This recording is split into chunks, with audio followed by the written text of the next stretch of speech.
Hola a todos, vengo a contarles de mi nueva novela. Se llama Barrabás. Es una historia que nace y surge de otras historias y experiencias en el sistema de justicia guatemalteco y el sistema penitenciario.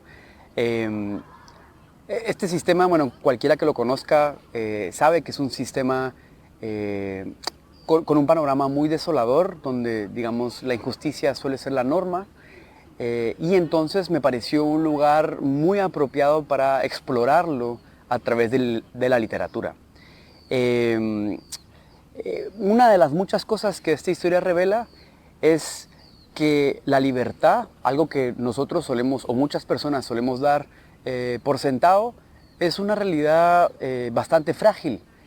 Puede perderse con muchísima facilidad y es algo que, dependiendo de quién eres, puedes experimentarlo de manera muy sencilla o muy frecuente. Por eso, digamos, esta es una historia como muy productiva para explorarlo a través de la literatura. En nuestra historia, pues Daniel, el profesor, lo detienen de manera arbitraria, sin darle ninguna explicación, ni mayor, digamos, justificación, y esa arbitrariedad transforma radicalmente su vida, pues como es de esperarse. Nosotros, bueno, podemos ver a través de la historia de Daniel, ya sea las transiciones que hace de él, ya sea el colegio, la detención arbitraria, a la carceleta y luego a la prisión, que, bueno, todo es un laberinto, no solo desde el sistema, desde el punto de vista jurídico, sino que también es un laberinto, digamos, físico, ¿verdad? Y todas estas historias, digamos, y los entresijos de la historia de Daniel, vemos eso, un reflejo de lo podrido que está el sistema.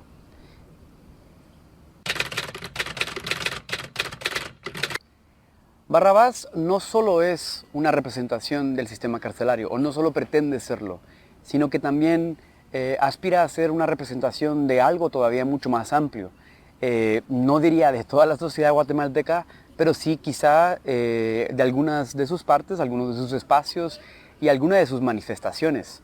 En ese sentido, Daniel, antes de entrar a la prisión, ya vivía en otra prisión, podríamos decir, previa. Una prisión un poco más invisible o más difícil de ver, que podríamos denominar desigualdad, ¿sí? Daniel, como la sociedad guatemalteca, vive en una sociedad muy desigualdad. La desigualdad estructura una jerarquía social, digamos, que cuesta o es difícil de ver al inicio. Entonces, en ese sentido, podría parecer invisible porque parece difícil de, digamos, de concretar o de ver palpable. Sin embargo, ya cuando lo hacemos visible o cuando nos resulta visible a los ojos, ya es difícil dejar de verlo, ¿no? Y es algo que pretende, digamos, hacer también esta novela, mostrar esas estructuras y esas, digamos, jerarquía social en la cual estructura la sociedad y marca la vida de las personas, y podríamos incluso decir condicionan también cómo se desarrollan y sus posibilidades. Entonces, ¿qué mejor escenario, me parece a mí, para explorar esto, estas desigualdades, que un colegio? Daniel es un maestro en uno de los colegios élite de la sociedad guatemalteca, en donde estudian algunos de los alumnos. Sus alumnos son algunos de los hijos de las sociedades, de las familias más ricas de la sociedad guatemalteca. En este contexto, pues digamos, podemos ver una élite y una moral conservadora que, a pesar de algunas rigurosidades de la moral, impuestas de la moral, también convive perfectamente y sin mucho problema con estructuras, digamos, o ideas racistas, prácticas también clasistas, la soberbia, que no es algo exclusivamente de la élite, digamos, guatemalteca, pero es algo que se representa muy bien, y me parece que el escenario, digamos, literario del colegio es uno muy bueno, porque al final son niños y los niños, digamos, tienen esta naturalidad o lo expresan de una manera más clara. Entonces, este también es una historia de las desigualdades sociales que un maestro, digamos, muestra.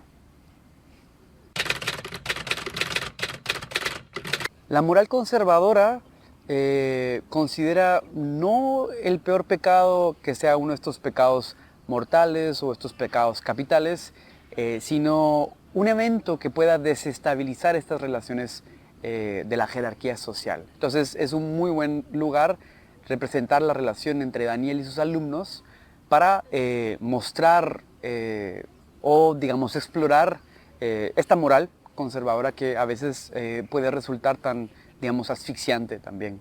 En ese sentido, pues Barrabás es una historia donde se habla de la injusticia, de la impunidad, de la desigualdad social, muestra, digamos, esto a través de estos espacios, ya sea la cárcel o la carceleta, que me parece todavía más atractivo, pero también el colegio.